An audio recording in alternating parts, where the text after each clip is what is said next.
Hello, welcome to LLG's Random But Real podcast, where you'll hear conversations about any and all things random with an entree, not a side dish, of mental health advocacy. I use my performance, communication, and literary art skills to bring awareness about mental health and other topics. Therefore, whether I'm singing, speaking, or writing, it is my desire that my words will be melodic, just like music to your ears. Welcome to LLG. That's me, Lisa L. Gilliam's Random But Real podcast.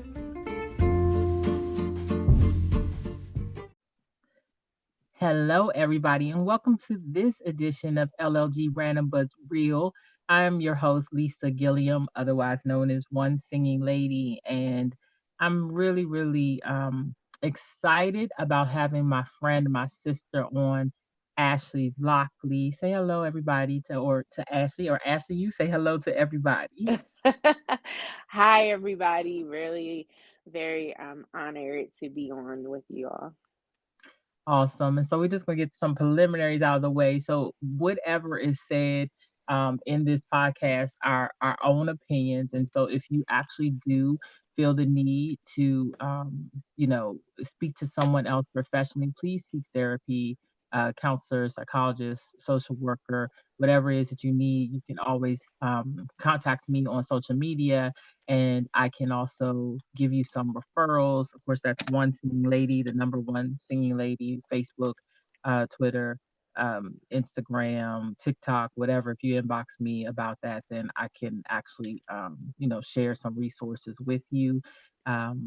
But today, although I'm excited about having my sister on here, I do want to just kind of warn you that the topic is heavy. And you may know Ashley because we have, she's one part of the Stigma Breakers Collective, and we go out as well as speak in. We had a YouTube live show for a while, and she was one of the people that was a part of that, and she still is part of the Stigma Breakers Collective.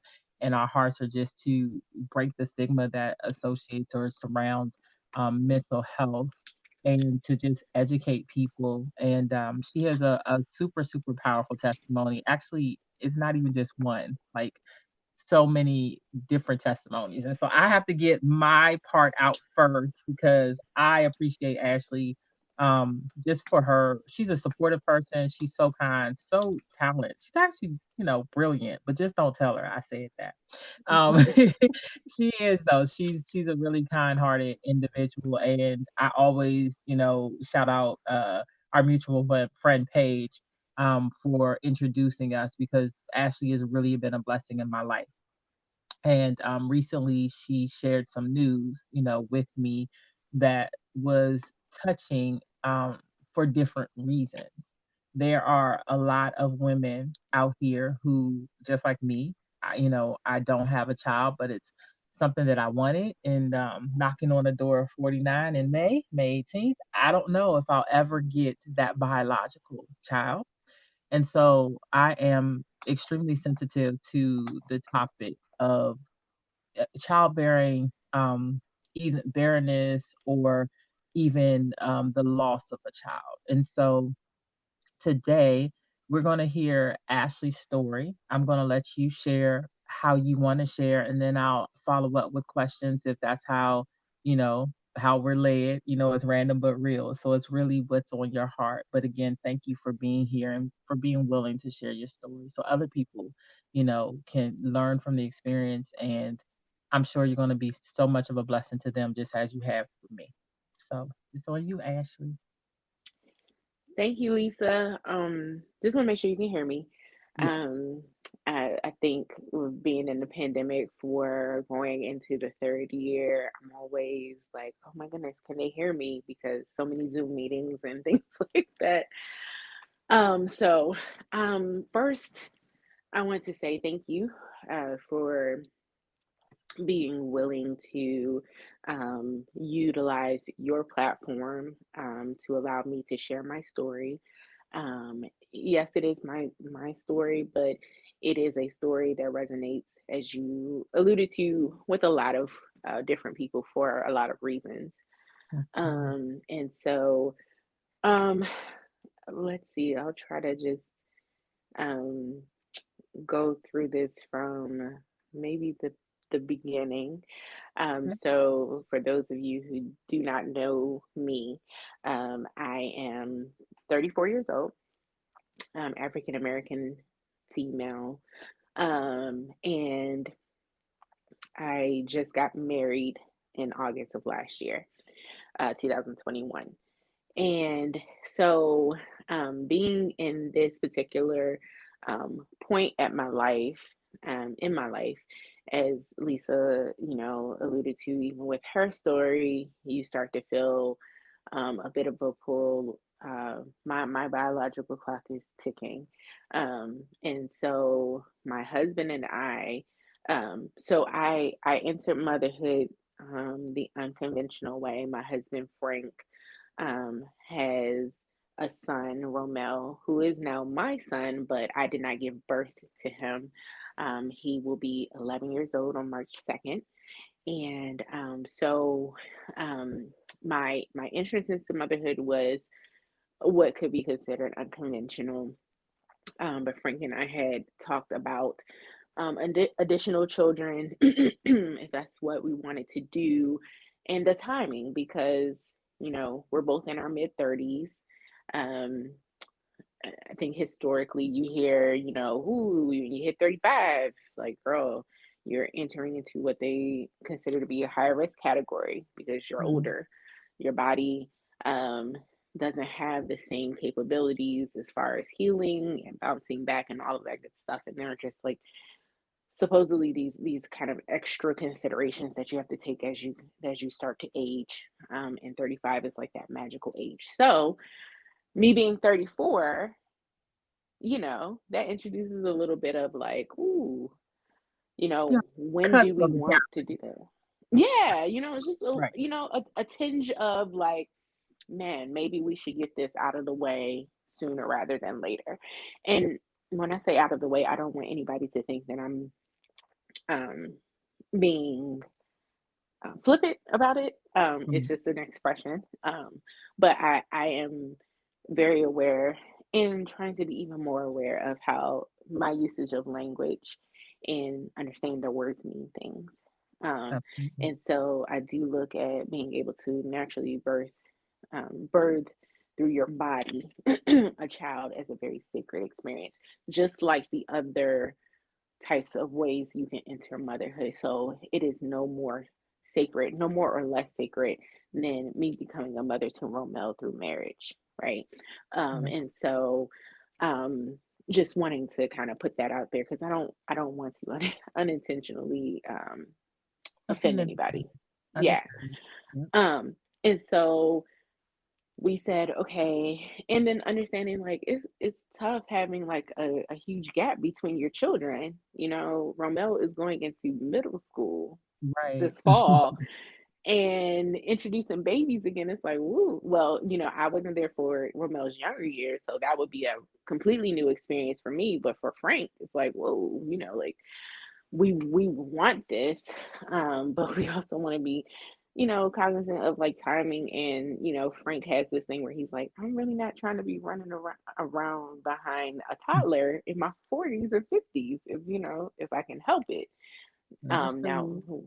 yeah, like, but like whenever God, or if God decides to bless us, we will take it, right? We will work with what we have. But if we have the opportunity to plan, we can, we decided, let's go ahead and jump in. And so um, I was utilizing birth control. I have utilized control off and on throughout the years, mostly because um, I have very heavy menses. And of course, for a lot of us who experience any type of um, issues around our monthly cycle, that tends to be like the first thing that they peddle out to us, birth control. Right. And so I was on birth control. So I just stopped.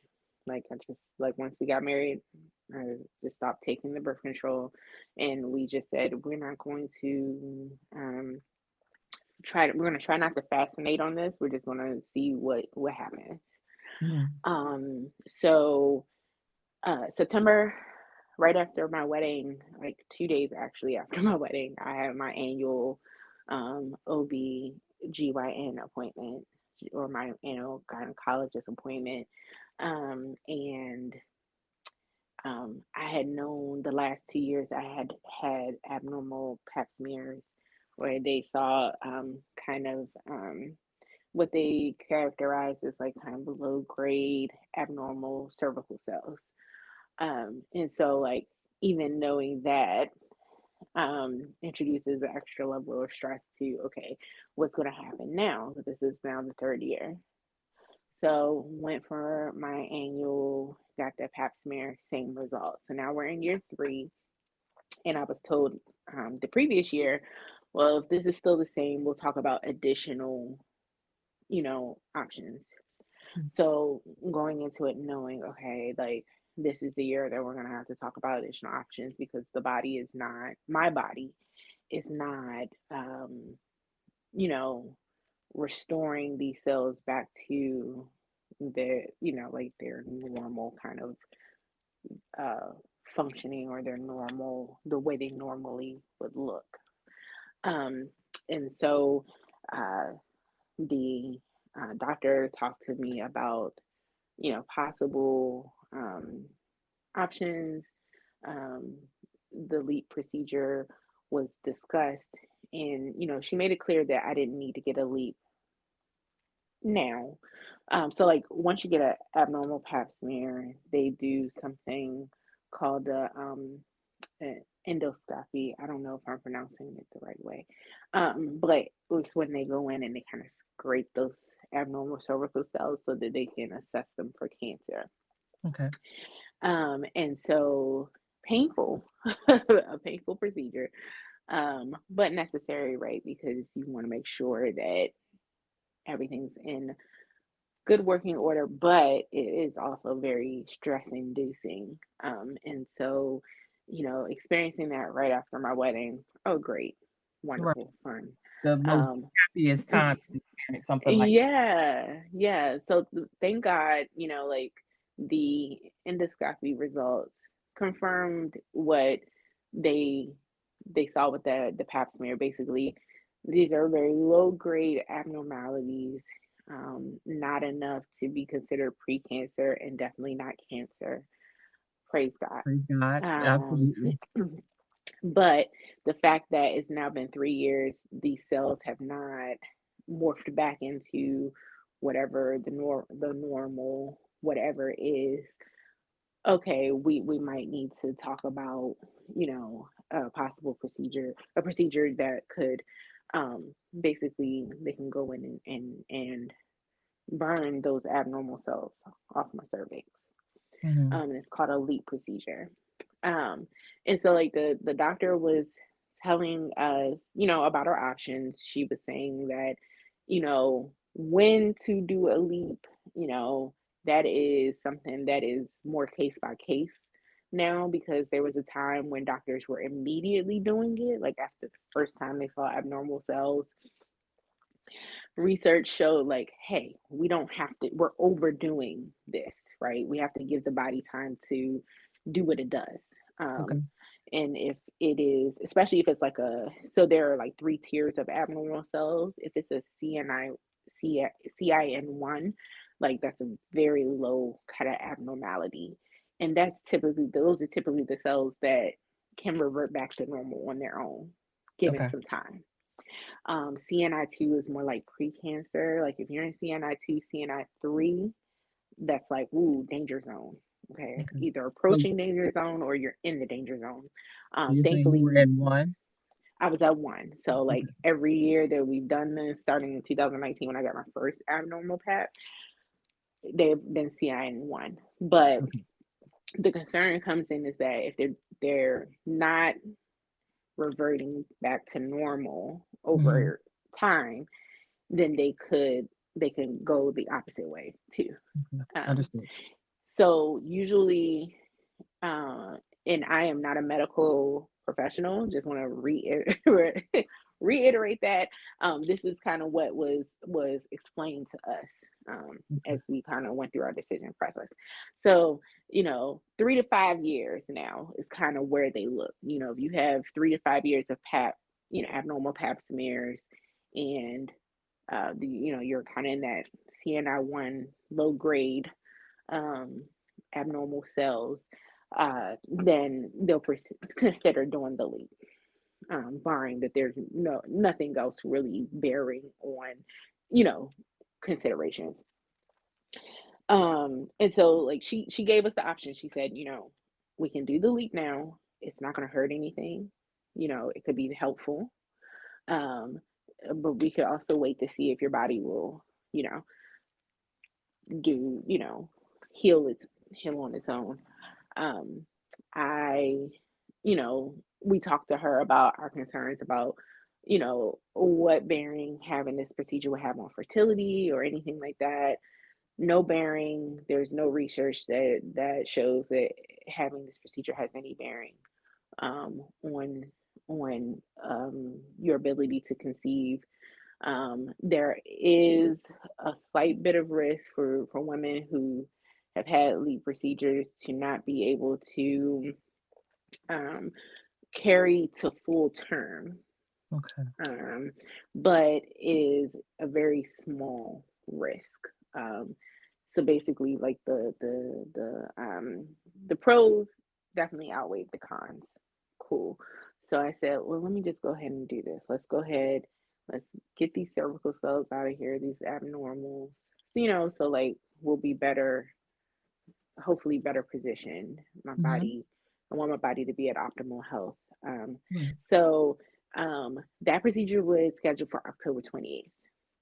But I have to backtrack a little bit because I'm going to share part of my story that I had not shared previously Okay. publicly.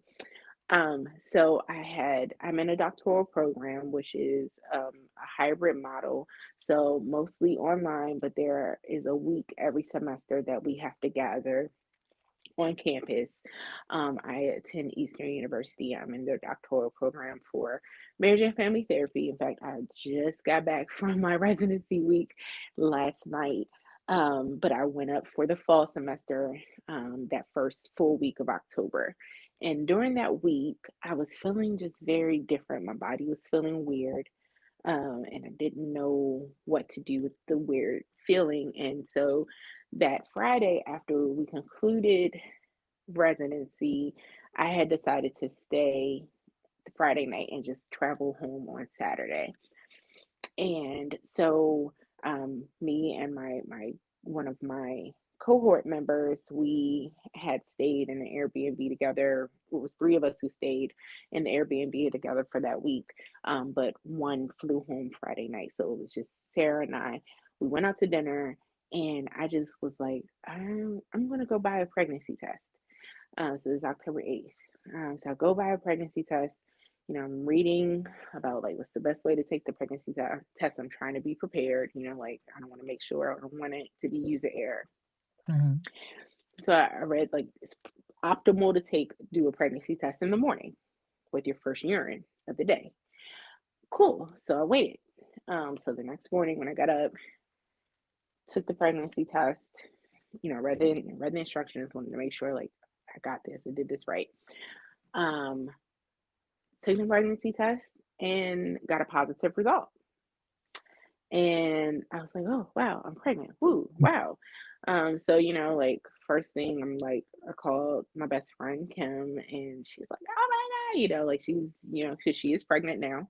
In fact, she's carrying twins, and she's doing April. So we're like, oh my God, Monique, she calls me by my middle name. We're pregnant together. Oh my God. Like we totally did not plan that. Did not want to be, Bobsy twins or anything like that. Um, and so, like, and I was just so excited. So Sarah and I had previously planned Saturday morning to go to the main campus. Our residency took place on one of the satellite campuses, but to go to the main campus, Eastern is, um, on the outskirts of Philadelphia, to go to the main campus Saturday morning so that we could go to the bookstore and buy some Eastern stuff because we're new students and we're like, yeah, we're gonna get our Eastern gear. So we go up there and I buy this Eastern onesie and I'm like, okay, this is how I'm gonna break the news to Frank because Frank didn't come. So get home, break the news to Frank. His birthday was the next week, and I was like, wow, what a great birthday present. We had already had so that next Monday was Columbus Day as identified in the United States, and it's a federal holiday. So both Frank and I were off work, and we had already had a family planning appointment with one of my doctors planned already that day. So it was like, oh, perfect. Like get the pregnancy news that Saturday. We can bring it up at the appointment. So go to the appointment, bring it up at the appointment. Doctor's like, oh, that's incredible. Let's go ahead and get a confirmatory test. Mhm. So to the test that they give to measure a hormone HCG that rises when your body is pregnant. And so she ordered not just a basic HCG test that says either the hormone is in your system or it's not, right? So yes, you're pregnant or no, you're not. She did a quantitative HCG test, which showed how much of the hormone you have in your system, so that they can assess like how far along you are. Okay. Wake up the next morning, and the results are in my email, and it's like, no, you're not pregnant. So now I'm like, oh my God, what happened? Right. Like, am I tripping? Am I misreading this? Because you get the results straight from LabCorp. So like, maybe I'm not, you know. But later that afternoon, my doctor called and she's like, I'm so sorry, you're not pregnant. And so I don't know what happened there. I have done some reading, like I've heard about like chemical pregnancies and things like that. I don't know what that um, would be kind of characterized as, but Right. it's something that happened. Um, and so And I'm sorry it for that, Ashley. Just, I know thank I'm thank interjecting here and there. I'm not trying to cut you off, but I yeah, do, no, you know, I, you know, although this is, yeah, just the process I know is new publicly, but um, I've tried to walk alongside you as much as I could, and I can't imagine, wanting something, so badly. And I know you want children, both you and Frank, again, biological. mhm. And yet, getting that type of news. So, Yeah, yeah. It was hard because it was like, okay, God, this is something I really want, mhm, and it felt like I don't know, you remember that commercial where the old man, he's like fishing and he has the dollar on the end of his fishing pole and he's like, oh, gotta be quicker than that. Gotta be quicker than that. And mhm, I've used that kind of metaphor of like how like overall this whole process has felt for me. right. And so, just even we didn't even have time to share, you know, Everything that was uh, happening, right? anything really outside of like I told my parents. Mhm, Um, and we did Frank didn't even get a chance to share with his, mother. Like we shared after the fact, but like because we had right. just found out, like we didn't have really room to share. And so that was kind of something we kind of had to walk through, and it was hard. And so it was just, and then my monthly cycle literally came on maybe 3 4 days later. And so it was just like, oh, I hate this, wow, this sucks. Right. And so I was just like, well, know what that means. We just have to, and just recalling that we had my LEAP procedure scheduled for the 28th of October anyway. So it's just like, well, 2022 is just going to be the year, because after you have a LEAP procedure, most doctors recommend that you do not get pregnant for at least 2 3 months after the procedure to give your cervix time to heal. Wow, see I'm if your getting so body long. can, yeah. And it used to be about 6 months. Mm. Some doctors will still tell you 4 to 6 months, like you have to wait 6 months. My doctor said, give me at least 2 months. Give your body at least 2 months before you start trying to get pregnant. So there were instructions that came with the LEAP procedure. You could not, they did not want you to have unprotected sex Okay. at least 48 hours before the procedure. And I'm not sure why that wasn't really explained, but I was just like, okay, I'm gonna go along with it. And I don't know if it was, I guess, in their way of trying to prevent, you being pregnant, being having this procedure, being pregnant, and them not knowing. But that's Mhm. precisely what ended up happening. So we followed instructions. Now you said 48 hours. Like if we do it like 51 hours before, like that doesn't count. Um, and because I'm just being real, No, I get and it. I get and, it. and because my monthly cycle, like and I'm so sorry to be graphic, but like I just believe in, if we want to tell the story, we're going to tell the story. Can't, Absolutely. like, most people know that women's bodies bleed. Like that's just a Absolutely. thing. And so like my I have a long uh menstrual cycle. Like I bleed anywhere between 7 to 14 days a month, right? And so like after having the false alarm with the what may have been the first pregnancy or may not have been, not really sure if it was, a defective test or whatever the case may be. So having that, then getting my period right after, and my period was about 10 days. And so we didn't have much time. It was like, whoa, let's jump in there. And so before they do the leave procedure, they give they do a pregnancy test Okay. via testing your urine. Um, so the test came back negative. Um, so they did the leap procedure on the 20th of October. And I was told, the leap could impact your, when your period shows up. It could show up early, it could show up late, it could be heavier, it could be this, it could be that. You just don't know. Okay. Cool. So I went back for my 2 week checkup, 2 weeks after the procedure, and the doctor said, "Oh, you're healing up nicely. You still are looking a little. You still need to heal up a little bit. So, y'all don't have sex for another week. Give me another week of no sex. I just want to make sure you're, in a good spot before you start doing that." Okay. Cool. I mean, whatever. You knew that was a risk. You just gonna Right. have to roll with it. But I knew it was supposed to start my period that Saturday.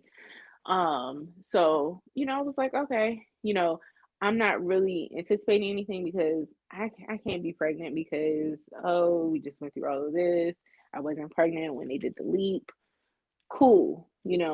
So it might just be my period coming. If my period didn't come when it was supposed to, could just be a side effect of the leap. So Ashley, Saturday. Mm-hmm. I think that right here is a good place to pause. We're going to actually have a part two Okay. to Ashley's story. And so that means that you all have to come back, sign up, on the podcast, LLG Random But Real on Spotify or anchor.fm so that you can continue to hear Ashley's testimony. I'm telling you all want to hear this. It will be a blessing. And so we'll be back in a couple of weeks and you will be able to hear the rest of Ashley's story. This has been LLG Randomly Real. You can find me on One Singing Lady on social media. Ashley, you can also just go ahead and put out your social media information so that they can find you online. Yeah, sure. So you can follow me on Instagram at Ash Lockley, ASHLOCKLEY. I also have a mental health brand, Mastering Mind Matters. So you can follow us on Instagram at Mastering Mind Matters. And you can also visit our website at masteringmindmattersnow.org. All right. Thanks so So much, be Lisa. You're welcome. We'll be back soon, and I promise you, you will want to hear the rest of this testimony. Thank you, Ashley, for joining us. And LLG Random but Real, one singing lady out.